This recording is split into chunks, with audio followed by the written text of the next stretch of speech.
Indépendance totale. 7h, 10h sur Radio Courtoisie, ligne droite, Baudouin-Wesselmann. Renaud Girard, bonjour. Bonjour. Merci beaucoup d'être avec nous. Vous êtes correspondant de guerre et géopoliticien, chroniqueur international du Figaro. Nous allons parler du Niger, comme je le rappelle, a connu un coup d'État militaire ayant chassé le président élu du Niger, Mohamed Bazoum, le 26 juillet dernier. Paris refuse de reconnaître l'autorité des militaires, de putschistes, qui ont dénoncé les accords de défense qui liaient la France au Niger. Mais Paris maintient son ambassadeur Sylvain Ité, malgré une situation diplomatique plus que tendue et malgré un ultimatum lancé par l'armée nigérienne. Jusqu'où pourra aller la fermeté d'Emmanuel Macron ? Alors oui, pourquoi est-ce que cette position du président français, parce que le Niger a connu une élection démocratique au suffrage universel, et en avril 2021, le président Bazoum a été élu au deuxième tour avec 55% des voix. C'est pas si fréquent en Afrique que ça ne doit, et c'est pour ça que ça a été salué par la France d'avoir un vrai processus électoral en Afrique. La coopération se passait bien avec ce président, qui est un homme expérimenté, Mohamed Bazoum, et c'est pour ça que la France a vu d'un très mauvais œil le putsch. Maintenant, peut-être que les troupes françaises qui sont sur place, qu'il faut rappeler qu'il y a à Niamey environ 1500 soldats français qui sont positionnés, hein, avec d'autres nationalités, il y a aussi des Américains, dans le cadre de la lutte contre le djihadisme au Sahel. Et d'après le journal Le Monde, le chef d'état-major de l'armée nigérienne, au tout début du putsch, quand le putsch a été fait par le chef de la garde présidentielle, aurait demandé l'aide de l'armée française pour établir l'ordre constitutionnel, en fait, pour arrêter le chef de la garde présidentielle. Et Paris n'aurait pas réagi immédiatement, aurait été un peu procédurier, aurait demandé une requête écrite.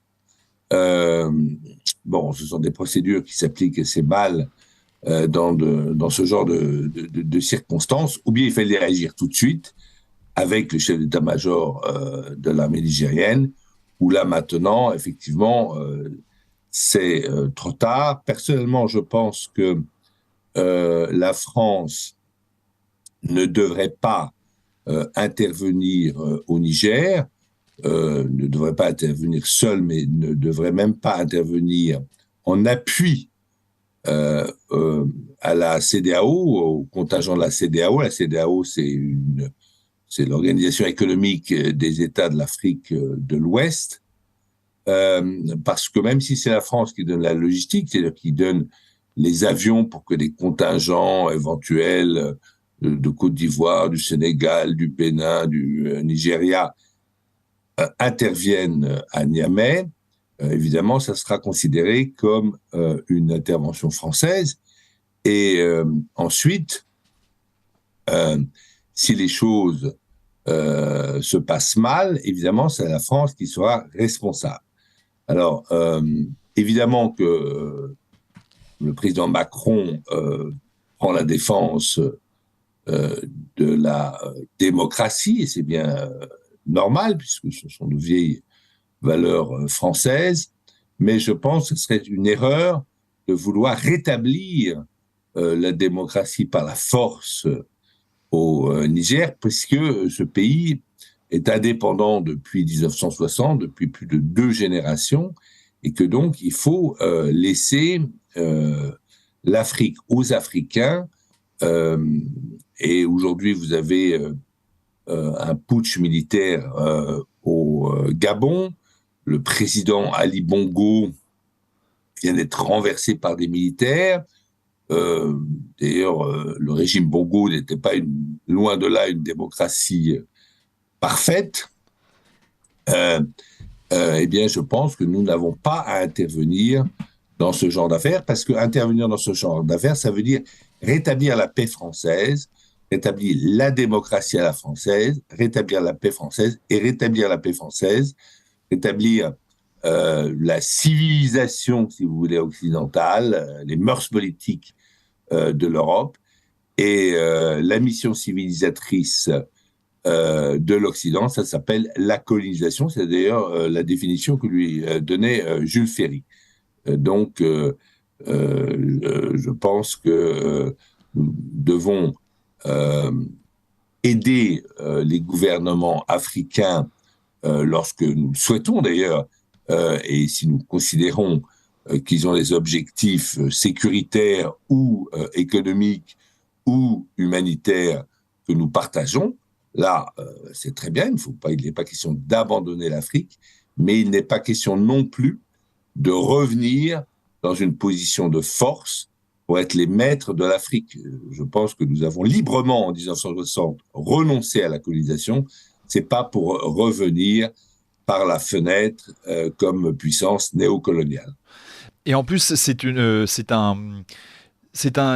être perçu, il peut y avoir un sentiment donc de néocolonialisme dans le fait que, alors la France ne vient plus coloniser avec des institutions, des infrastructures et par la force, mais elle fait la leçon sur la démocratie, les droits humains, etc.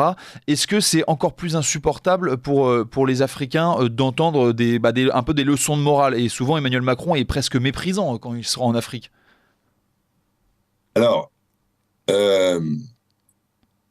non, là je pense, si vous voulez, ce que je pense clairement, c'est que un régime démocratique vaut mieux qu'un régime militaire. D'ailleurs, le régime démocratique, dans l'histoire de l'humanité, et même en Afrique, ont prouvé leur plus grande efficacité pour la paix des peuples et pour la prospérité des nations.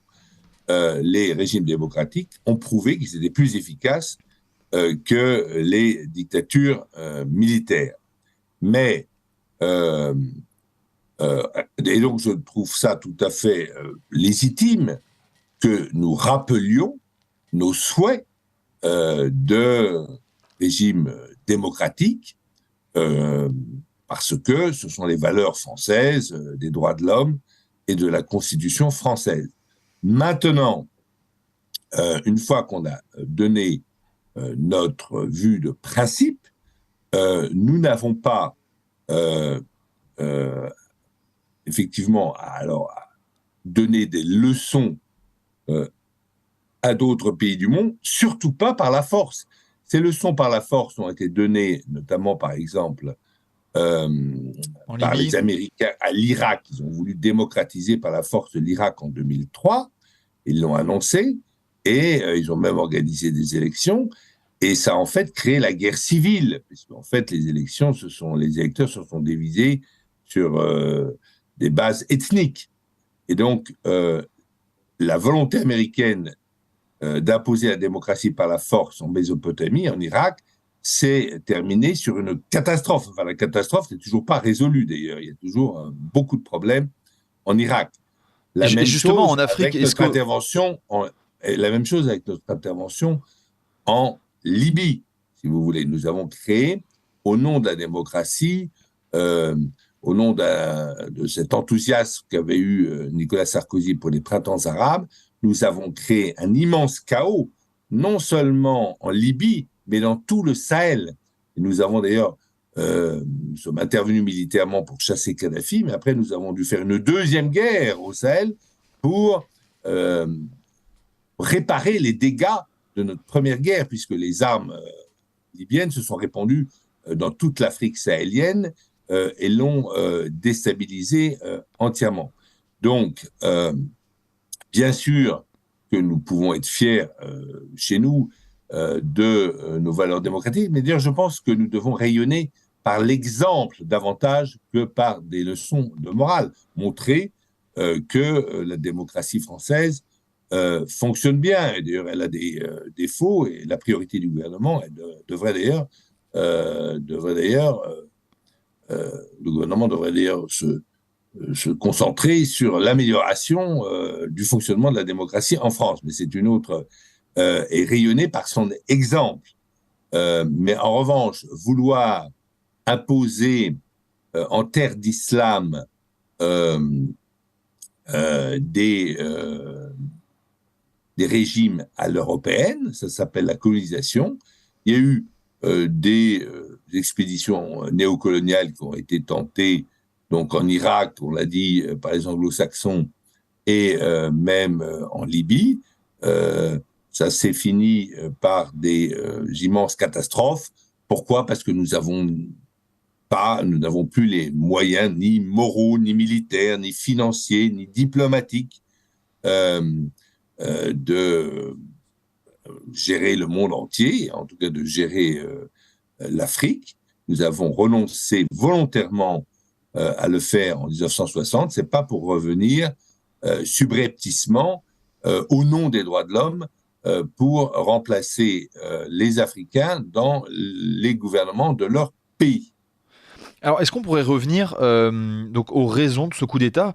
Vous disiez le président Mohamed Bazoum est élu à 56%, et du coup, ce qu'on note, c'est que ce n'est pas un score, comme l'expression populaire le dit, de dictateur africain, et qui laisse du coup entrevoir que le processus démocratique est bien respecté, et ce que vous disiez, c'est que le président Macron l'avait salué. Qu'est-ce qui a fait, pour quelles raisons a eu lieu donc finalement ce putsch ?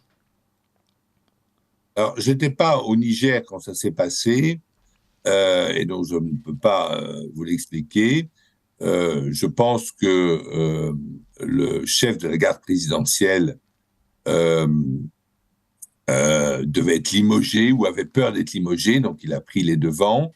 Il y a peut-être aussi de sordides affaires de corruption et de mettre la main sur les revenus pétroliers et sur les revenus des douanes.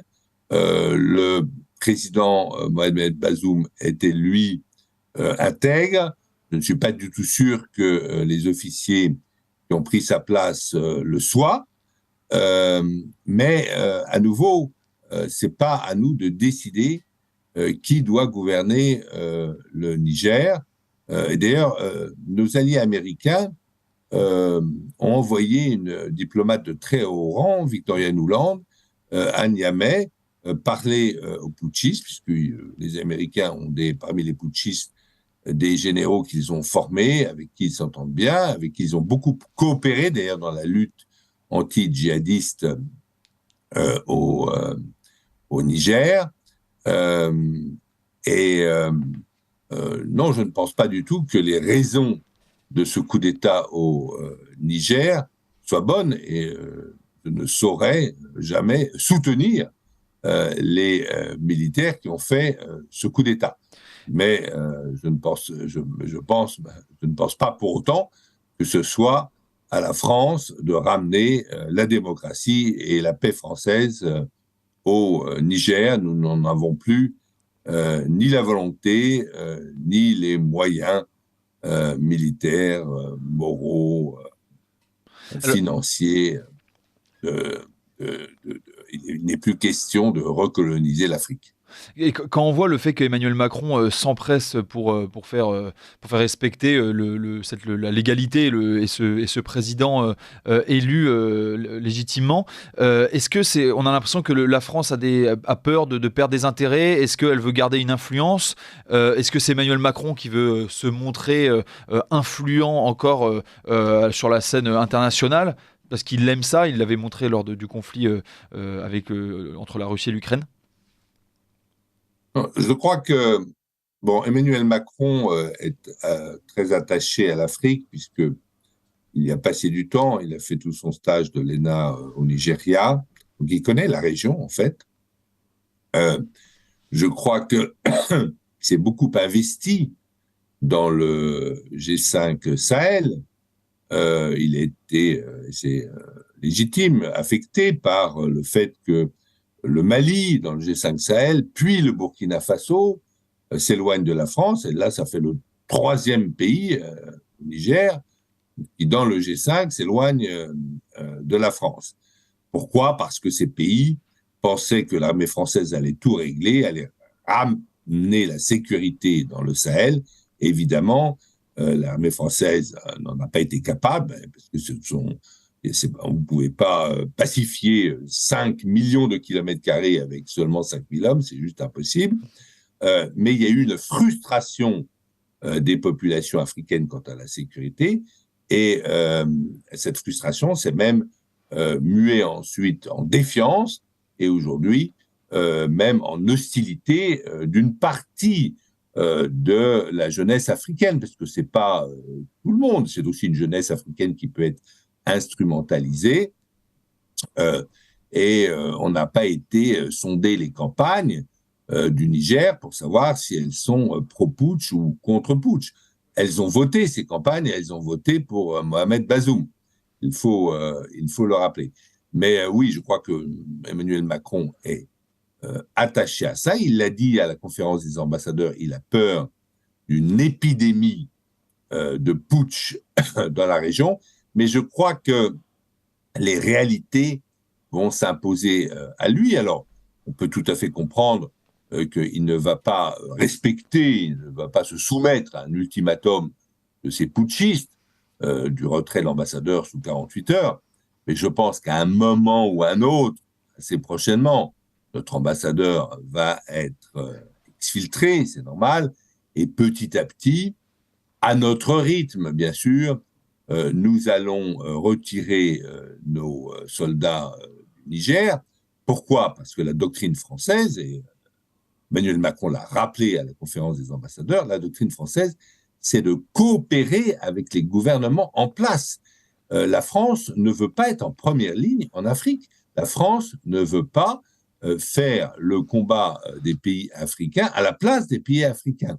Elle veut avoir des gouvernements, de préférence élus démocratiquement, soutenus donc par la population, et les aider à combattre le djihadisme. Visiblement, l'entente n'est pas possible aujourd'hui entre les putschistes et le gouvernement français. Donc j'imagine, je n'ai pas d'informations particulières, je ne suis pas sûr, je pense que ce n'est d'ailleurs pas décidé, mais j'imagine que petit à petit, que prochainement, les troupes françaises quitteront le Niger, comme elles ont d'ailleurs quitté en bon ordre le Mali. Merci beaucoup Renaud Girard d'avoir été avec nous. Je rappelle que vous êtes chroniqueur international du Figaro, correspondant de guerre et géopoliticien.